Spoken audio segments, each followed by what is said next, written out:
नमस्कार, मैं बालकृष्ण मुले और आप देखना शुरू कर चुके हैं द प्राइम टॉक का स्पेशल सेगमेंट वीरांगना की हमारी मेहमान हैं श्रीमती स्वाति युवराज काशिद। स्वाति जी, आपका स्वागत है द प्राइम टॉक के स्पेशल सेगमेंट वीरांगना के भीतर। आप स्वाति जी के बारे में बहुत सारी बातें जानना चाहते होंगे, लेकिन हम आपको इस इंटरव्यू के माध्यम से बताना चाहते हैं स्वाति जी आखिर कौन है।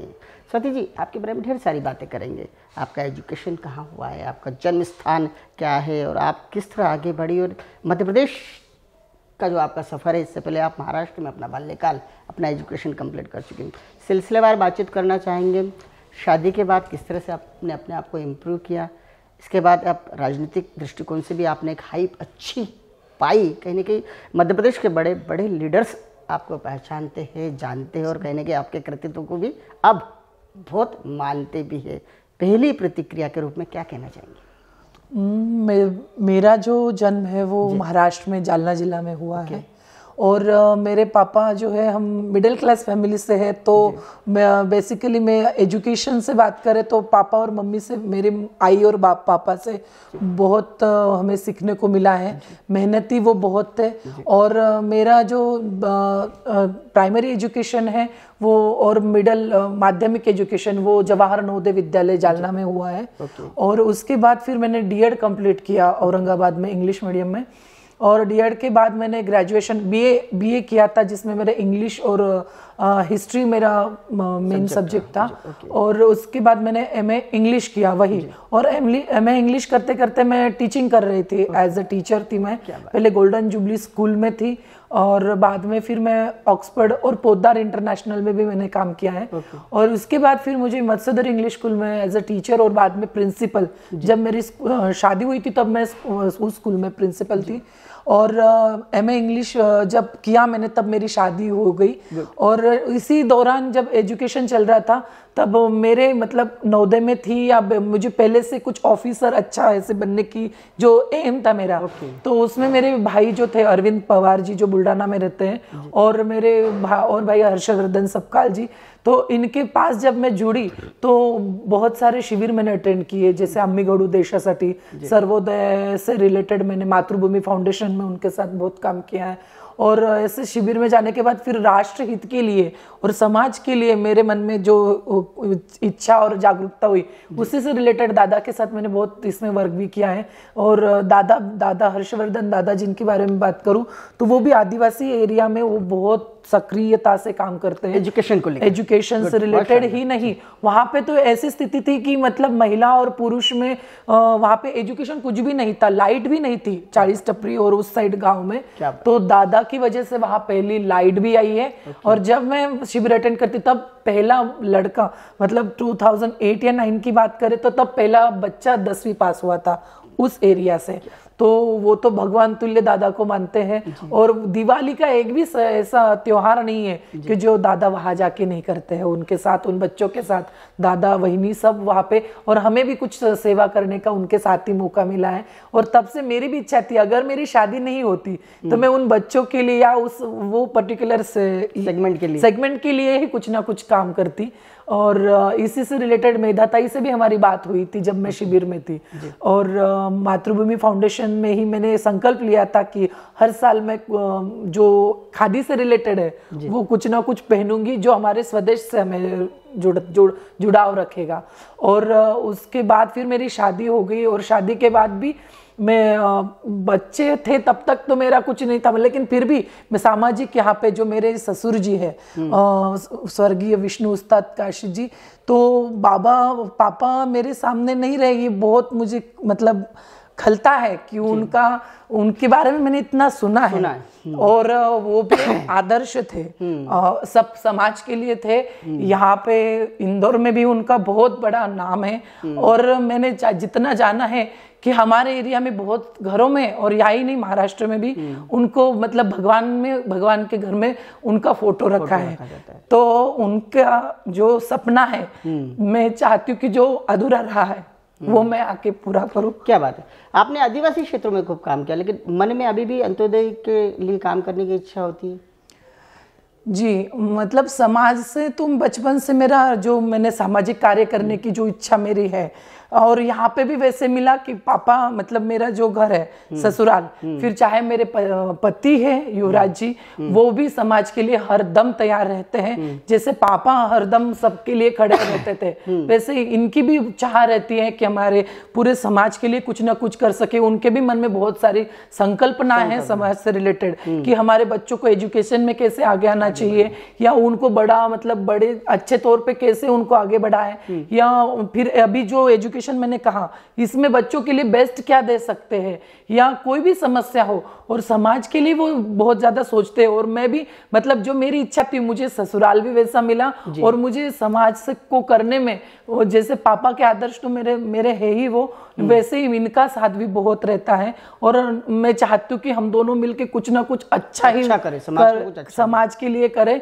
क्योंकि यहाँ पे जो स्थिति हमारे समाज की है महाराष्ट्रियन, तो उसको कहीं ना कहीं चेंज करने की जरूरत है। सिर्फ महाराष्ट्र नहीं, मैं तो पूरे समाज में मतलब हर महिला के बारे में मैं सोचना चाहती हूँ कि उस हर महिला की बहुत सारी समस्या है। अभी जैसे मैंने मीटिंग ली स्वराज्य स्वाभिमान उत्सव से रिलेटेड, तो इतने सारी महिलाओं की समस्या भी, वो पारिवारिक हो या सामाजिक हो, बहुत सारी समस्या उनको फेस करनी पड़ती है, काम से रिलेटेड हो।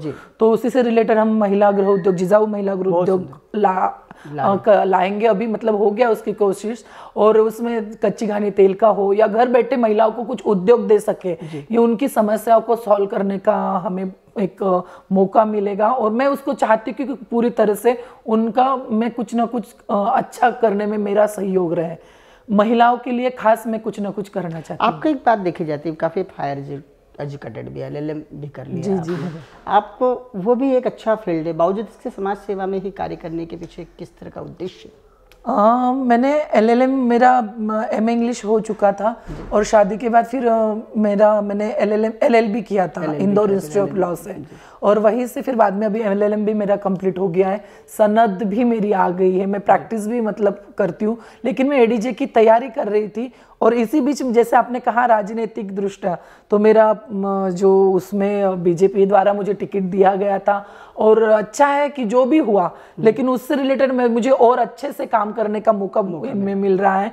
तो ये जो करियर है वो तो मैं तो मतलब एजुकेशन है अपनी जगह, हाँ सब है, लेकिन जो मन में अंदर से जो इच्छा है कुछ ना कुछ करने की चाह, वो तो अंदर से ही है। कुछ ना कुछ करने की चाह जो है, इतनी पॉजिटिव स्पिरिट जो आपके भीतर है, जो खिलाड़ी में होती कि नहीं, हार को हार न मानना, कुछ खिलाड़ी हूँ मैं, मेरा वॉलीबॉल में नेशनल हुए 2। तो ये कहाँ से सब कुछ आता है, खिलाड़ी वाले मामला है क्या? खिलाड़ी तो मैं स्कूल टाइम में ही एथलेटिक्स और इसमें रही हूँ। वॉलीबॉल मेरा गेम वो नेशनल 2 मैंने हुए हैं, एथलेटिक्स में 200 और रिले भी मैंने मतलब कंटिन्यू फर्स्ट रही हूँ 7th स्टैंडर्ड से 12th तक। और ये जो स्टेमिना है हार नहीं मानने का, एक तो जिद है कि मैंने जो ठाना है वो मैं करके रहती हूँ। ये जो विपरीत परिस्थितियां आती है आपके जीवन में, ये आपको और मोटिवेट करती है कुछ और अच्छा करने के लिए? जी, ये विपरीत परिस्थितियों में ये मतलब ये जरूर सीखा है कि मेरे गुरु का साथ हमेशा मुझे रहा है। जितने भी गुरुओं का आशीर्वाद मुझे पहले भी और अभी भी मिलता है। सच में मैं भाग्यशाली मानती हूँ कि सब गुरुओं से प्यार ही मिलता है और उनसे आशीष मिलता है कि जो भी विपरीत परिस्थितियाँ आती है उसमें मतलब बिना डर के उसको सामना कैसे करना है या अच्छे से इसको कैसे निभाना है, ये चाह रहता है कि ये अगर खराब पल है तो निकल ही जाएगा कैसे भी, और कुछ ना कुछ अच्छा सामने रहेगा।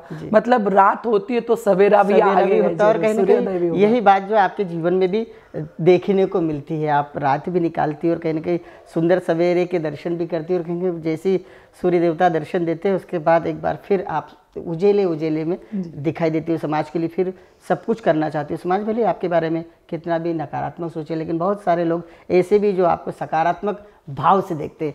युवराज जी से शादी का आपका एक बड़ा एपिसोड है, क्या कहना चाहेंगे उसको भी हम सुनना चाहेंगे। कैसे आखिर रिश्ता आया, क्योंकि इतना हायर एजुकेशन, उसके बाद रिश्ता आना, रिश्ते के बारे में जानना, और जानने के बाद में कैसा निर्णय लेना जो कि समाज के लिए भी आज एक प्रेरणा का कार्य करे। ये जो रिश्ता है एक्चुअली मेरी ननन जी के थ्रू मतलब आया है, वो मेरी बेस्ट फ्रेंड भी है वैष्णवी ताई। जब मैं अंबड़ में स्कूल में प्रिंसिपल थी तभी उनका भी वहाँ पे ट्रांसफ़र हो गया था, हमारे जीजा जी है वो वहाँ पे तहसीलदार थे, तो उनके बच्चे मेरे स्कूल में पढ़ते थे।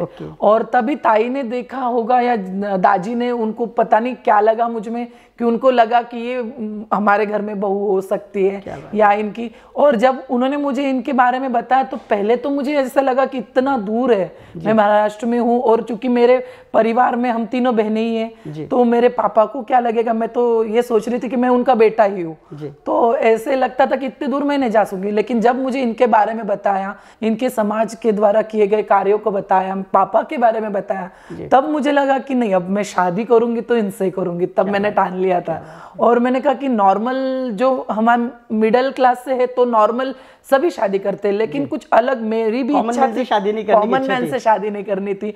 और ये मैंने ये सोचा था कि अगर ये खुद के लिए इतना लड़ सकते हैं, अपने अधिकार के लिए लड़ सकते हैं, मेरे साथ भी वो डटकर उतना ही खड़ा रहेंगे और कभी मुझे किसी चीज की कमी नहीं होने देंगे। यही सोच के मैंने मतलब इनसे शादी की। शुरुआत में मेरी मम्मी बिल्कुल भी राजी नहीं थी शादी के लिए, लेकिन जो मैंने कहा, मेरे दादा अरविंद दादा और हर्षवर्धन दादा का बहुत बड़ा रोल रहा इसमें शादी में मेरे। तो उन्होंने मेरी मम्मी को समझाया कि दूर पास कुछ भी नहीं रहता है, आदमी अच्छे होने चाहिए, लड़का अच्छा होना चाहिए। तब जाके मम्मी मेरी मतलब आई इसके लिए एग्री हुई और फिर 2010 में हमारी शादी हुई। क्योंकि इस शादी में पूरा महत्वपूर्ण रोल मेरे ताई, जो मेरे ननंद है वैष्णवी ताई, उनका बहुत बड़ा है। और आज भी मेरी मतलब वो ननंद कम मेरी दोस्त ज्यादा है, और उनसे मैं मतलब सारे शेयरिंग करती हूँ। ऐसे शादी के बाद भी मुझे ऐसा कुछ भी दिक्कत यहाँ पे नहीं रही है।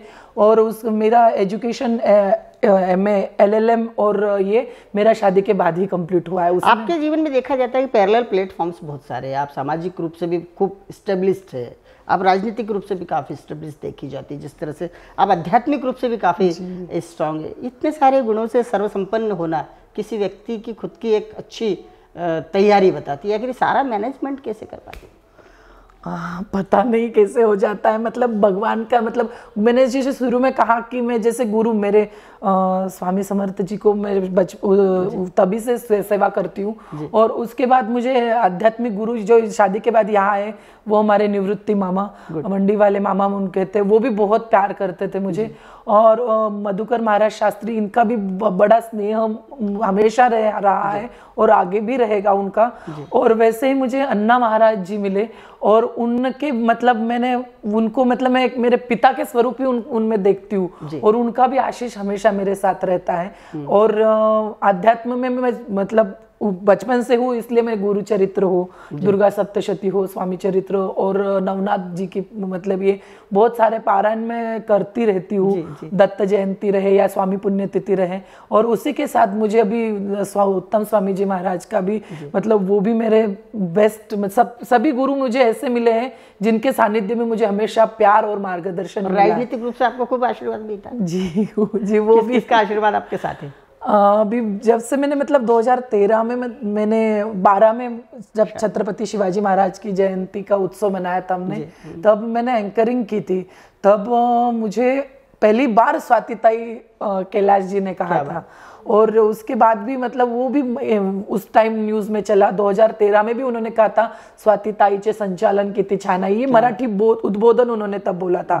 और ये कहीं ना कहीं मुझे प्रेरणा देता था कि मैं मतलब राजनीतिक के लिए नहीं, लेकिन समाज में कुछ अच्छा करने के लिए मुझे तब मैंने सोचा था। और ऐसे बहुत सारे हैं, दादा का भी साथ मुझे हमेशा रहता है। आप रमेश जी, कैलाश जी, कहीं ना कहीं आकाश जी, सबके गुड लिस्ट में आपका जो प्रोफाइल उनके सामने जाता है, आपका CV जब जाता है तो वो अभिभूत हो जाते हैं। कैसा लगता है? ताई सुमित्रा ताई ने भी अभी बीच में मतलब यहाँ पे कार्यक्रम हुआ था, मतलब वो करते हैं यहाँ पे दिवाली के समय मंदिरों की पूजा, तब मैं ताई के साथ थी कुछ समय के लिए। तो ताई ने भी अच्छी चर्चा मेरे साथ की थी। तो उस समय उन्होंने कहा था कि मेरे ससुर जी ने जो बोया है आज कहीं ना कहीं वो फल रहा है, मेरे रूप में आ रहा है, या मैं उनके पद पे कार्य कर रही हूँ। तो उनका भी ये संबोधन मुझे बहुत अच्छा लगा कि मेरे पापा के बारे में उन्होंने इतना अच्छी बात की। और जिस तरह से आपको रमेश जी हुए, आकाश जी हुए, आपका प्रोफाइल देखने के बाद में जिस तरह से आपको अप्रिशिएशन मिलता है लीडर्स के माध्यम से, कितना अच्छा लगता है? ये तो बहुत अच्छा लगता है मुझे कि मैं एक सामाजिक Common lady कॉमन नहीं लेडी हूँ और नहीं हूँ मैं कॉमन लेडी के बाद मतलब ये उसके बाद मतलब मुझे उस पंक्ति में बिठाया जाता है और वैसे सम्मान मिलता है तो बहुत प्राउड फील होता है इसमें। लेकिन आप जैसी जो महिला है उनका कोई गोल होता है, वो अंदर अंदर भीतर ही भीतर, क्योंकि जिनका जितना गहन अध्ययन होता है वो उतनी गहरी सोच होती है। कितना सोचती हैं, क्या सोचती है, आखिर जीवन को लेके किस दिशा में आगे बढ़ना है? सोच तो ये है कि मैं कुछ ना कुछ अपने समाज और राष्ट्र हित के लिए सोचूंगी। क्योंकि मैं जो विश्व गुरु भारत को बनाने की जो दिशा है उसमें कुछ ना कुछ पहल हमें बेसिक से ही करनी पड़ेगी। अब बड़े लेवल पे हम मोदी जी के वहां तक तो पता नहीं क्या होगा, कब जाएंगे या कैसे जाएंगे वो नहीं पता, लेकिन वहां पहुंचना जो उनकी सोच है कि विश्व गुरु भारत को बनाना है, उसकी बेसिक हमसे शुरू करनी पड़ेगी। तो उस संकल्पना के साथ कुछ कार्य शुरू से करना शुरू है मेरा। किस तरह कार्यक्रम है जिजाऊ के कार्यक्रम के बाद में? राजमाता जिजाऊ महासाहेब का ये जो स्वराज्य स्वाभिमान उत्सव है ये बहुत स्वर्णिम क्षण है हमारे लिए। मैं तो ये जो पद यात्रा निकलेगी इसको जो 400 किलोमीटर चल के आएगी ये मेरे लिए भी मतलब भूतो न भविष्य है, ये वर्क है, काम है और ये लगन है। और उसके बाद मैं सभी महिलाओं के लिए अच्छा काम करना चाहती हूँ। जो मेरा एजुकेशन से भी मेरे है जितना फ़ायदा हो सके, अब मैं लॉ फील्ड में हूँ तो उससे रिलेटेड भी कि कुछ समस्याएं आती है तो मैं उसको सॉल्व जरूर करूँगी। और मेरी मतलब महिलाओं के लिए मुझे कुछ अच्छा करने की इच्छा है और करना चाहती हूँ। बिल्कुल सही कहा। यदि कोई महिला जो है महिलाओं के लिए कुछ अच्छा करना चाहे तो इससे बेहतर कुछ भी नहीं हो सकता। स्वाति जी, आपने द प्राइम टॉक से चर्चा की, एक वीरांगना बतौर चर्चा की, आपका हृदय से बहुत बहुत धन्यवाद। नमस्कार। नमस्कार, थैंक यू।